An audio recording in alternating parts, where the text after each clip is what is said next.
Здравствуйте, мои дорогие подписчики и гости моего канала! Я рада приветствовать вас! Здесь вы услышите необычные сказки и истории, которых вы никогда не слышали. Все потому, что я их придумываю сама и вам их потом читаю. Присаживайтесь поудобней, а я начинаю. Продолжение истории «Золотой мешочек» или «Как весельчак все сказки исправил». Весельчак с Пушистиком сладко дремали. Тут вдруг мимо них кто-то пробежал, словно ракета промчалась. Маг открыл глаза и увидел, как клубы пыли движутся за бегуном. Это была Золушка в своих кроссовках-скороходах. Волшебник подскочил и, взяв свой посох, крикнул заклинание. Из его уст прозвучало: «Кс, фас, пс». Пушистик принял свой грозный тигриный облик, изогнул покошачьи спину и как рыкнет на приближающуюся Золушку. Она от страха тут же оказалась на дереве, а кроссовки с ее ног упали и убежали прочь. Они удрали так далеко, что неизвестно, кто их теперь догонит. Отдышавшись на дереве, Золушка слезла, села на траву и стала жаловаться магу. «Это хорошо, что вы их напугали. Эти кроссовки меня чуть не доконали. Я уже 10 марафонов пробежала, весь замок вокруг 100 000 раз оббежала и весь лес уже 100-й раз. Устала я. Хоть домой спокойно пойду. Теперь, если что, я от мачехи убегать буду. Пусть попробует догнать». Она достала из кармана деревянные стуколки, одела их и тихонечко, с умиротворенным видом, пошла в свою сказку. Волшебнику все же удалось хоть кого-то вернуть на место. Но это еще не конец. Ему предстояло угомонить принцесс, а рыцарей заставить выполнять свои рыцарские обязанности. Портал указал магу дорогу к пещере, где жил дракон.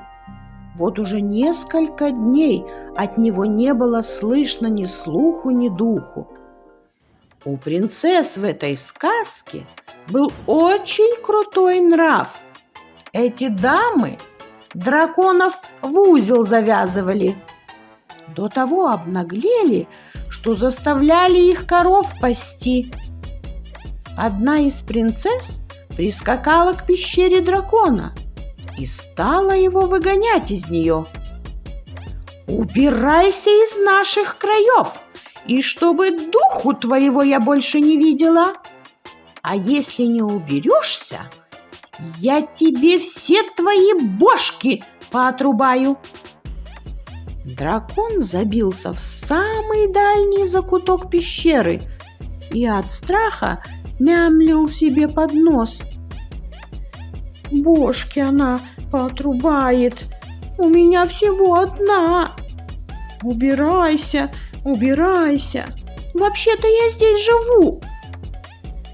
Когда Весельчак с Пушистиком подошли к пещере, они увидели, как принцесса грозно размахивает мечом и кричит прямо в пещеру: «Вон, говорю, теперь это будет моя пещера, а ты убирайся на все 4 стороны». Весельчак стукнул о землю своим посохом и произнес заклинание. У него получилось только «пс, пс». Принцесса на секунду остановилась, потом вошла в пещеру. Ну все, держись, дракон. Сейчас ты у меня узнаешь, что значит сразиться с принцессой. Пещера была темной. Впереди она увидела два огонька, которые светились в темноте. Она пошла прямо на эти огоньки. Это были глаза испуганного дракона. Весельчак зашел вслед за принцессой. Он поднял свой посох, и тут же в пещере стало светло. Принцесса подошла поближе к сверкающим в темноте глазам. И в этот момент пещера стала светлой. Вместо огромного чудовища она увидела, как на кучке золотых монет сидит испуганный маленький дракончик. Его глаза блестели, а хвост дрожал, как у котенка, который случайно разбил вазу. Он был таким милым. Принцесса замерла, а потом расплылась в улыбке. «Ой, да ты же кроха! Разве я могу тебя пугать? Ты ведь даже едва на ладошке поместишься!» Дракончик удивился такой перемене, осторожно выпустил клубок дыма изо рта и тихонько замурлыкал, будто поблагодарил ее. Весельчак прошел дальше и увидел, что принцесса держит на руках маленького кроху и уже не такая свирепая. Он с облегчением вздохнул и произнес: «Ну вот, я знал, что все уладится». Принцесса обернулась и сказала: «Это все ты виноват, маг. Я думала, что тут гигантский дракон, а это всего лишь малыш. И вообще, с меня хватит. Пойду я лучше в свою сказку. Не мое это дело драконов усмирять». Принцесса остановилась на секунду, глядя на весельчака, протянула ему дракончика и вышла из пещеры. Дракончик, сидя на руках у волшебника, спросил: «Ну и где ты был раньше?» – произнес он своим детским голоском. «Ты же маг, ты мог меня сразу защитить». «Да я и сам ее боялся», – ответил весельчак, вытирая пот со лба. Маленький дракончик растопил сердце принцессы. Она снова стала милой и нежной. Пушистик ревниво зашипел на дракошу, но в итоге согласился. «Ну ладно, этот чешуйчатый все равно меньше меня». Малыш посмотрел принцессе вслед, спрыгнул с рук весельчака и пошел вглубь своей пещеры. И пока он был маленьким, он никого не пугал, и его никто не боялся.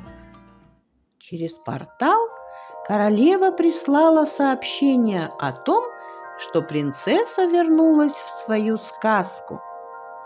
Весельчак с облегчением вздохнул и произнес: «Ну что, еще одна сказка спасена. Пошли дальше, Пушистик». Баба-Яга сидела в своей избушке на курьих ножках и скучала. Она поднялась и подошла к своему сундуку, достала из него пыльное зеркальце, протерла его рукой и поставила на стол. Сама села напротив, подперев рукой подбородок. Бабка задумалась и говорит: «Эх, была б я помоложе, с такой-то красотой». А зеркальце и говорит: «Бабушка-яга, холера, еще хочет кавалера». «О, какой колоритный образ! Ты права, мое зеркальце. Пойду-ка я кавалера себе искать. засиделась я тут в избушке». Она хихикнула, оглядывая свои растрепанные 3 волосины, подмигнула, села поближе к зеркальцу и спрашивает: «Свет мой, зеркальце, скажи, да всю правду доложи». Зеркальце перебило ее и также задумчиво говорит: «Ты ужасна, спору нет, но на свете есть страшнее, безобразней и дурнее». Этот неожиданный ответ зеркальца привел Бабу-Ягу в чувство. Она встала и говорит: «Ну ты, помалкивай, а то разобью тебя вдребезги». Зеркальце вздохнуло и отвечает: «Все, молчу, молчу, я больше не буду». Яга со злостью отодвинула его, а сама задумалась. И тут до нее стало доходить, что оно сказала. Старуха поднялась, вытаращила свои глаза, руки в боки и говорит: «Постой, постой! Я была и буду самой страшной в сказках. Я даже в конкурсе выиграла, и лента имеется». Она поправила свои волосы. «Что это за новость? Кто посмел? Где она? Уж не Кикимора ли болотная? Или это та, гадалка с 3 зубами?» Зеркальце захныкало. «Нет, нет, не скажу. Не то ты меня вдребезги разобьешь». Оно помолчало секунду, а потом говорит: «Но все же есть та, что сможет тебя затмить». «Ах, так! Ну ладно, сейчас я ей покажу, кто тут самая страшная». Яга схватила свою метлу, залетела в ступу и полетела. Пролетая в лесу, она увидела лешего, шатающегося от безделья. Бабуля опустилась на землю и, обращаясь к нему, спросила: «Слышь, леший, зеркальце мне сказала, что есть кто-то страшней меня». Леший отвечает: «Может, это оно само про себя?» «Да нет, не похоже. Я уже с ним разговаривала». «Кто вас, женщин, разберет? Лети к Кикиморе, может, она знает». Яга снова взлетела и направилась к болоту, где жила Кикимора. Когда старуха увидела свою подругу болотную, то приземлилась прямо перед ней. Та варила суп из поганок и мухоморов.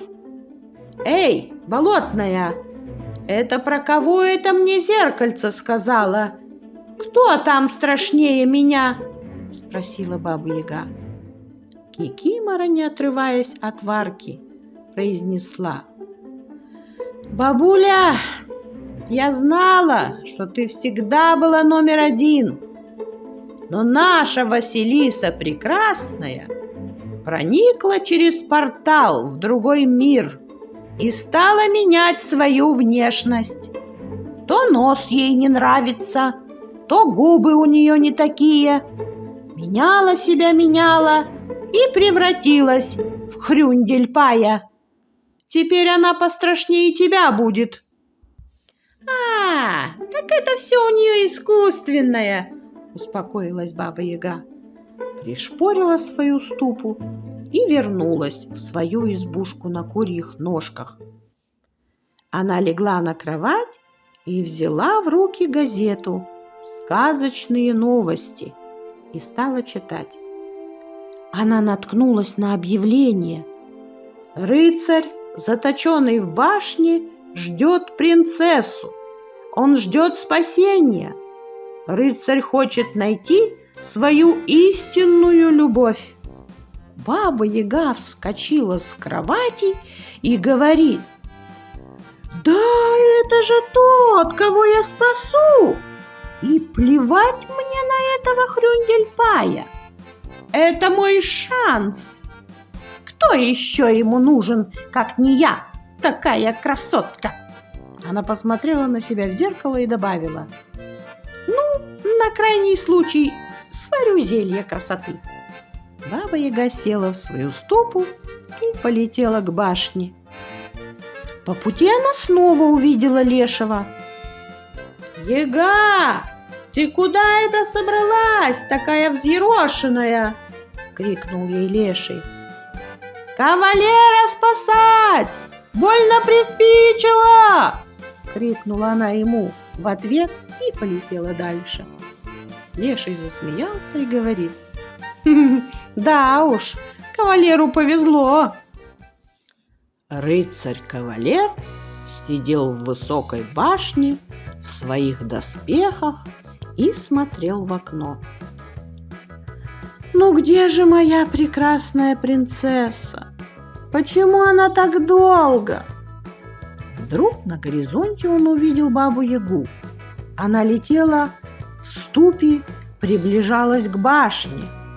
Он в ужасе закричал: «Нет! Этого не может быть! Где моя принцесса?» Яга эффектно влетела через окно. «Привет, мой рыцарь-кавалер! Твоя судьба прилетела!» Рыцарь попятился назад, держась за сердце. «Но я ждал принцессу, а не вас!» Старуха махнула рукой. «Принцессы нынче ненадежные, а я тут как тут. Готовься к приключениям, кавалер!» — хихикнула Яга. Весельчак и Пушистик с грохотом вывалились из портала и оказались у башни. «Ой, почему кубарем? Это, наверное, из-за смешанного зелья», — спросил он сам себя, отряхиваясь от пыли. Перед ним предстала следующая картина. Из башни кто-то крикнул: «Спасите! Кто-нибудь!» Рыцарь в доспехах стал спускаться по веревке, а Баба-Яга крикнула: «Я твой шанс на счастье, рыцарь мой! Я ваша навеки!» Баба-Яга вылетела на ступе из окна, подлетела к рыцарю, взяла его за талию и тихо опустилась с ним на землю. Старуха тут же увидела весельчака и говорит: «Эй ты, чего в мою сказку вмешиваешься? У меня тут все по плану, я кавалера спасаю». Маг ей отвечает: «Вообще-то это не твоя роль, тут принцесса должна быть». Баба-Яга улыбнулась хитро и говорит: «А ты попробуй, найди эту принцессу. У них другая задача – драконов в узел завязывать». Рыцарь-кавалер задумался и говорит: «Все, хватит! Пусть меня уже кто-нибудь спасет. Засиделся я в заперти». Вспомнив, как Яга его галантно обхватила, он посмотрел на старуху другим взглядом и произнес: «Ты обещаешь не превращать меня в жабу, если я тебя случайно обижу?» Баба-Яга захихикала и говорит: «Ты мне такой, как есть, нравишься, яхонтовый мой, а я твой шанс на счастье». Весельчак, видя все это, подумал: «Нет, неправильно все это. Рыцарь должен быть рыцарем, а Баба-Яга Ягой». Он поднял свой посох и проговорил заклинание: «Пс! Фас!». Пушистик вновь обратился в тигра и как рявкнет на старуху. Та от испуга оттолкнула от себя кавалера-рыцаря и как закричит: «Спасите! Караул!». Ударив помелом в свою ступу, улетела со скоростью звука. Рыцарь поднялся с земли и, отряхивая свою пятую точку, произнес: «Что со мной происходит? Кто всю сказку перепутал? Я чуть не женился на Бабе-Яге». «Ты прав», — сказал весельчак. «Сказка пошла совсем другая, и ты ничего не знал. Ты принц, рыцарь, и оставайся им всегда, а в башне должна быть принцесса. Она скоро придет». Тут из окна башни выглянула принцесса. Кавалер сел на своего коня. «Наконец-то! Все стало на свои места», — вытирая лоб, сказал волшебник. Весельчак и Пушистик вернулись домой. Маг сильно устал и решил отдохнуть в своем любимом кресле-качалке. Пушистик запрыгнул на колени к своему хозяину. Как только кот устроился, окно распахнулось, и в него влетел золотой мешочек. Волшебный сундучок раскрылся, и тот полетел прямо туда. За ним тут же захлопнулась крышка. Весельчак улыбнулся, погладил своего Пушистика, стал раскачиваться и вскоре сладко задремал. Но пока они спали, кое-что случилось. Продолжение следует. Мои дорогие друзья, подписывайтесь на канал, ставьте лайк и приходите снова. Я всегда рада вам.